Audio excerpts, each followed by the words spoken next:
Greetings, friends. Saudações, amigos! Hoje falaremos sobre uma pessoa muito importante que é invisível e, no entanto, ela é muito real. Deus Espírito Santo, o terceiro membro da divindade. Nossa quinta crença fundamental adventista do sétimo dia explica o Espírito Santo desta forma. Deus, o Espírito Santo, desempenhou uma parte ativa com o Pai e o Filho na criação, encarnação e redenção. Ele é uma pessoa tanto quanto o Pai e o Filho. Inspirou os escritores das Escrituras. Encheu de poder a vida de Cristo, atrai e convence os seres humanos, e os que se mostram sensíveis são renovados e transformados por Ele à imagem de Deus.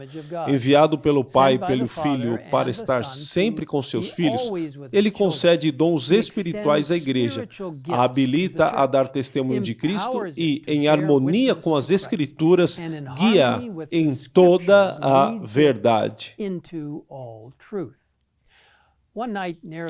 Certa noite, cerca de 2000 anos atrás, Jesus disse a Nicodemos, conforme registrado em João 3:5. Ele disse, em verdade te digo, quem não nascer da água e do Espírito não pode entrar no reino de Deus. Jesus estava se referindo à necessidade do batismo pela água e pelo Espírito Santo. Explicando como o Espírito Santo opera, ele continuou, o vento sopra onde quer, ouves a sua voz, mas não sabes de onde vem, nem para onde vai. Assim é todo o que é nascido do Espírito. João 3:8. Uma parte importante da obra do Espírito Santo é nos convencer de nossos pecados, nos levar ao arrependimento e transformar nossa vida para sermos como Jesus. Ao falar com seus discípulos sobre o Espírito Santo, Jesus disse em João 16:8, quando ele vier, convencerá o mundo do pecado, da justiça e do juízo. Então, ele continuou dizendo, quando vier, porém, o Espírito da verdade, ele vos guiará a toda a verdade. Uma obra importante do Espírito Santo é nos ajudar a entender a verdade que Deus revelou na Bíblia. Observe esta poderosa explicação da obra do Espírito Santo dada por Ellen White. Sua obra é definir e manter a verdade.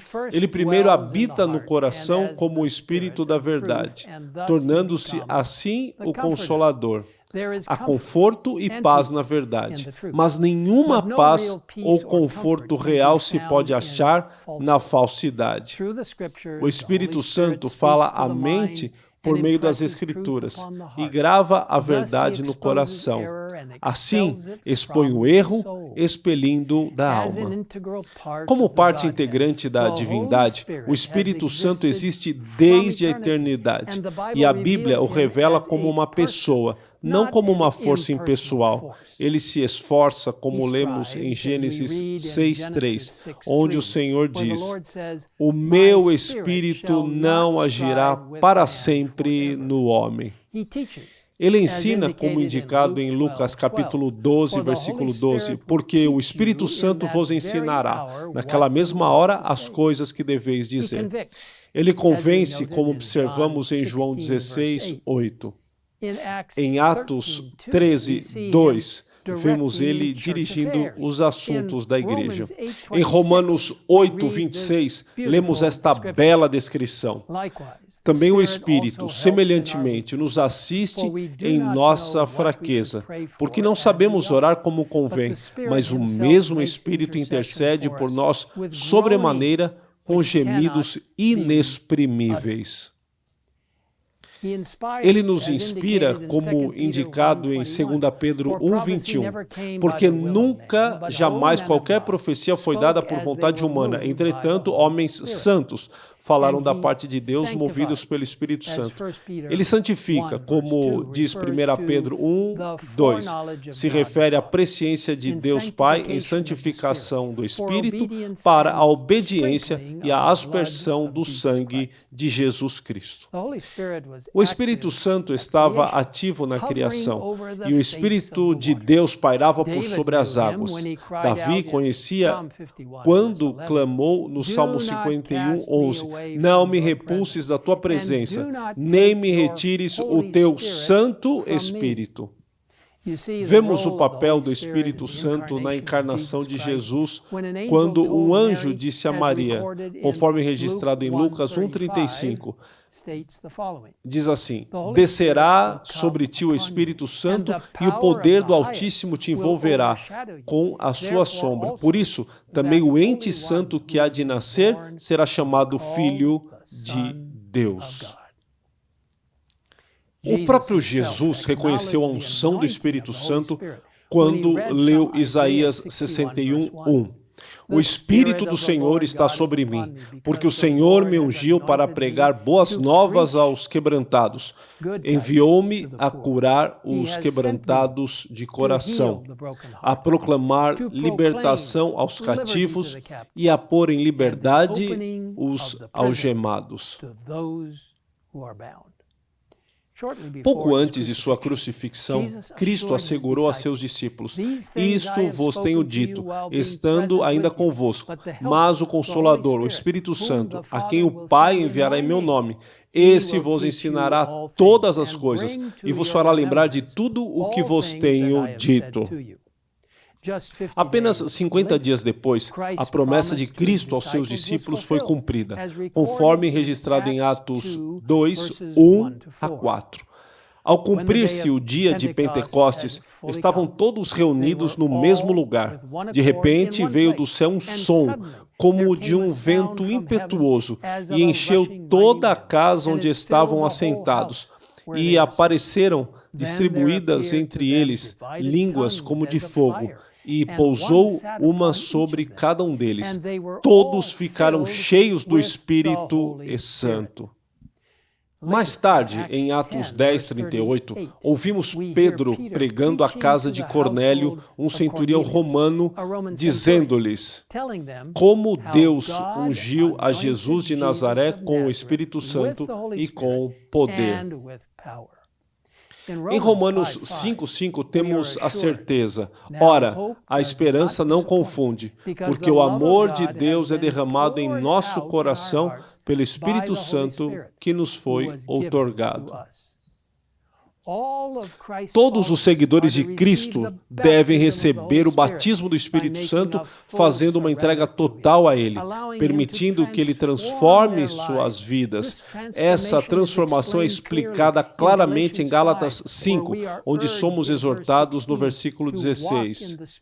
Andai no Espírito e jamais satisfareis as concupiscências da carne. Paulo então contrasta as obras da carne com o fruto do Espírito, que é amor, alegria, paz, longanimidade, benignidade, bondade, fidelidade, mansidão, domínio próprio. Amigos, o Espírito Santo é realmente Deus conosco. Ele foi enviado para nos ensinar, guiar, confortar, encorajar e nos transformar. Temos o maravilhoso privilégio de aceitar este presente incrível. No entanto, a escolha é nossa. Deus nunca se imporá a ninguém. No entanto, Jesus os advertiu sobre as consequências de resistir ao Espírito Santo. Em Mateus 12, versículos 31 e 32, nós lemos assim: por isso, vos declaro, todo pecado e blasfêmia serão perdoados aos homens, mas a blasfêmia contra o Espírito não será perdoada. Se alguém proferir alguma palavra contra o Espírito do homem, ser-lhe-á isso perdoado. Mas se alguém falar contra o Espírito Santo, não lhe será perdoado, nem neste mundo, nem no porvir. Um pecado que não pode ser perdoado. Como pode ser isso? É pelo fato de ser por meio do Espírito Santo que Deus nos alcança, nos convence do pecado e nos transforma. Se o excluímos, escolhemos cortar a comunicação com Deus. Realmente de partir o coração, de fato, uma situação como essa. É por isso que é tão importante atendermos ao chamado feito no Salmo 95 e repetido em Hebreus capítulo 4, versículo 7.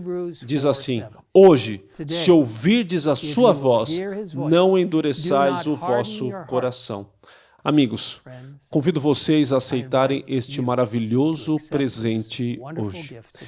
E se quiserem aprender mais sobre Deus e Espírito Santo, eu os encorajo a visitarem adventistas.org/pt/institucional/crencas. Vamos louvar ao Senhor por seu maravilhoso dom do Espírito Santo enquanto oramos juntos. Pai nosso que estás nos céus, obrigado porque Tu, o Filho e o Espírito Santo trabalham juntos de maneira tão magnífica. Obrigado por criares este mundo. Obrigado por nos criares. Obrigado por pensares no plano de salvação, mesmo antes da criação desta terra.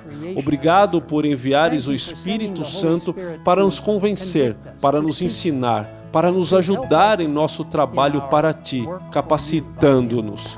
Agora, Senhor, te pedimos que preenchas nossa vida com o Espírito Santo e oramos pela chuva serôdia do Espírito Santo, para que a obra de Deus se expanda rapidamente e então Jesus possa voltar. Obrigado por nos ouvires. Em nome de Jesus nós pedimos. Amém. Amen.